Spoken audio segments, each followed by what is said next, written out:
roll out the announcement of the Trump accounts, which are going live this year.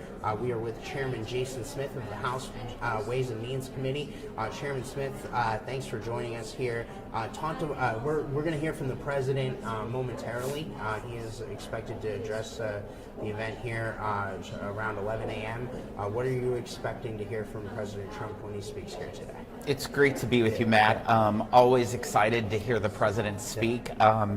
He could talk about a whole range of topics because he's focused on so many different things. Sure. But today we're talking about the successes of the One Big Beautiful Bill, the working families tax provisions, especially the Trump accounts that was created. This is something that has been an idea for some time, but it never gained traction until the president asked for him aggressively and pushed forward. And this will be transformational to every child that's born from January 1st of last year till December 31st of 2028. They'll get $1,000 seed money in an investment account where they take ownership in the U.S. economy. Right, and then in addition to that $1,000, their parents can make $5,000, or their parents' companies can make up to $5,000 tax benefited contributions to these as well, and help them grow over the course of their kids' life. So talk to us about the importance of that, because I think that's a major part of this, is that companies are going to have tax benefits with contributing to the accounts. Parents are going to have tax benefits with contributing to the accounts and helping build generational wealth for the next generation. Matt, like I said, it's transformational. Of course, if you're a new child born from the time frame that I said over the next 4 years, you get $1,000 seed money from the government, but your parents and any child under 18 has an investment account. They will get various... That was the next thing I was going to ask about, is kids that don't get the $1,000. Because, like, for instance, I have a 2-year-old niece, and she's a little bit older than this, but her parents can still make the account.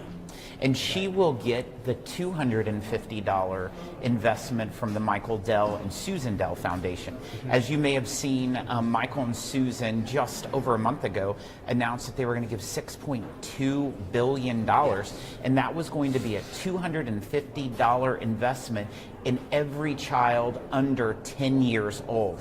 So charities can give into these accounts, parents can go up to $5,000 a year in these accounts, and it will be transformational. When a child is 18 years old, they will have a great jump start to their finances, the economy, the ability to be able to pay for college, trades, buy a home, start a business, whatever they decide. So there were no Democrats in Congress. I know there's bipartisan support for the Trump accounts, okay? But there were no Democrats in Congress who voted for the legislation that made this happen, the Big Beautiful Bill. So I think that every American out there that opens one of these Trump accounts, and I hope that everyone does, right? Like anyone with kids that opens these Trump accounts needs to keep in mind, I think that the Democrats all voted against it. Every single last one of them. That's exactly the case. This, like I said, I can't say it over and over again enough, Matt. This is transformational. I come from an area, Salem, Missouri is my hometown. The average income in my hometown is less than $26,000 a year. So it will be transformational to those kids that have no stake in the economy to actually have a stake in the S&P 500 and watch it grow, and it can be transformational in the future, having an advantage that their families never had. So I think it's super powerful, very important, and it will be transformational. I think it will probably go down as one of the best provisions of the 103 different tax titles within the Big Beautiful Bill. I think it'll be one of the best. Mm-hmm. Okay, so now there are something like, I saw a fact sheet earlier today, there's something like 30-something, maybe 40% of Americans who don't have any skin in the game in the market at all, right? Like no stocks, no mutual funds, nothing, right? Like that's shocking to me, right? Like I think that this is really going to encourage that financial literacy. This is something Secretary Bessent's talked a lot about. I've talked to him about it.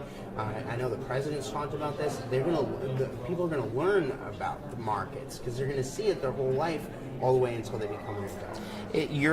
You exactly hit the nail on the head when you said that only 60% of Americans own stocks. So you think about 40% that's not involved with 401k, is not involved with any kind of investment mechanism.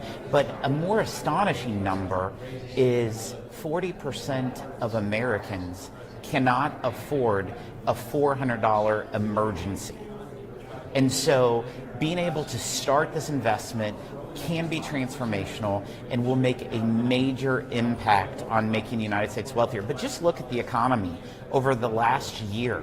The economy in the last year, the wealth of America has gone up more than all 4 years combined of the Biden administration. That is a huge win. I think I saw the president talk about this the other day. He mentioned something like $9 trillion more in people's retirement accounts, IRAs, 401ks, etc., since he's come back to the White House. It's absolutely phenomenal. Unbelievable, right? Like so. But the point is that again, getting back to the Trump accounts idea. The other thing is that I think that if with the $1,000 starting money, and then parents and companies, because companies can make contributions too to employers' children's accounts, their employees' children's accounts. If the max contributions are made, I've seen some estimates that before kids are even 30, right? But when they're 28, they could be worth more than $1 million. Isn't that amazing? And that is transformational. If not $1 is put in other than the $1,000 for a child that's born last year, you're going to see almost $8,000 just by going by average, and that's not moving. So imagine if $5,000 is matched by employers or by charities, and it continues to grow every year, it will even be that much more exponentially. Can you talk about, too, because we're going to hear from Michael Dell here today, too, in addition to the president. Michael Dell, who made this extraordinarily generous contribution. Michael and Susan. Right, and his wife, right? Like, I think they're both here. So, yeah. But I believe that they donated more than $6 billion. And we've seen other folks making generous contributions as well. And I think some of those folks are going to be here as well, too. Can you talk to us about the importance of those philanthropists making donations like that to get this going?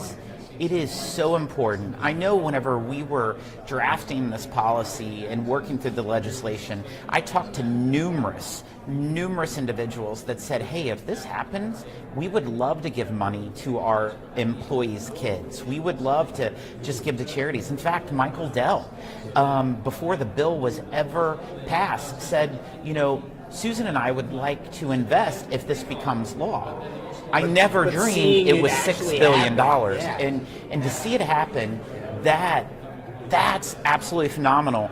I know I read this morning that Nicki Minaj is going to give money to newborns of her fans. It's great. It's phenomenal. I hope it continues to grow. I think she's going to be here today too. So, she is. Yeah. So we'll be excited. Hey, but hopefully more and more people out there continue to do that type of a thing, right? Like, and give back. And I think that this is just, it brings out the best in society. It brings the best out of society, and it allows newborns to have ownership in our economy. And you look at what just the third quarter of GDP did was 4.4%. This fourth quarter is projected to be over 5%. And this year in 26, it's going to be gangbusters. So we need to make sure every American has ownership in it and they benefit from the economics of what we're experiencing. And the last thing I'd ask you here, Mr. Chairman, is just, again, we're talking about this was obviously a big part of the Big Beautiful Bill, which I know you were instrumental in crafting the language for in the House. But in addition to that, the other provisions of the Big Beautiful Bill, you mentioned the economy this year. Can you talk about how a lot of people are really hopeful that the projections and the estimates out there, people like Secretary Bessent, a phrase I hear a lot is investment we trust, right? Like Bessent has been saying the first half of this year it's going to go boom, right? Like we're going to see a big boom in the American economy. Can you talk to us a little bit about how the broader efforts of what you guys did in Congress to get this thing through to the president by July 4th, which you guys did, has set us up for an economic boom in 2026. The reason why we were able to pass the One Big Beautiful Bill is because we did it in one big bill. I was early on pushing, and I had to take on the United States Senate. I had to convince. They wanted to do two. They wanted to do two. It would have turned into 7, and then if we would still be working on the tax provisions, and you would have seen everyone's taxes go up on January 1st. But our team put in the effort 3 years ago, and we traveled across the country. We went to more than 30 different states, listening to small business owners, families, and farmers, and the provisions that's necessary to help grow this economy. And we were successful. We were able to craft a bill with consensus and a razor-thin majority. In fact, of the 103 tax titles that was passed ultimately in the One Big Beautiful Bill, 85% of them are identical to what passed out of the Ways and Means Committee. So virtually what we crafted, which is a huge win. But you look at 100% expensing made permanent, research and development expensing made permanent, the interest deductibility calculation made permanent. We increased tax on tips, no tax on Social Security, no tax on overtime. Yeah. And we increased the child tax credit to $2,200 indexed in for inflation. We increased the standard deduction, which is what 91% of Americans use to file their taxes. We increased the death tax exemption. You could go line by line. We created for the first time in history, school choice. That's never happened before. And Republicans have campaigned for so many of these provisions for years. We delivered them in this bill. Incredible stuff. Mr. Chairman, we really want to thank you for joining us here. We'll talk again real soon. Thank you, sir. Good to be with you, Matt. Yeah. Always.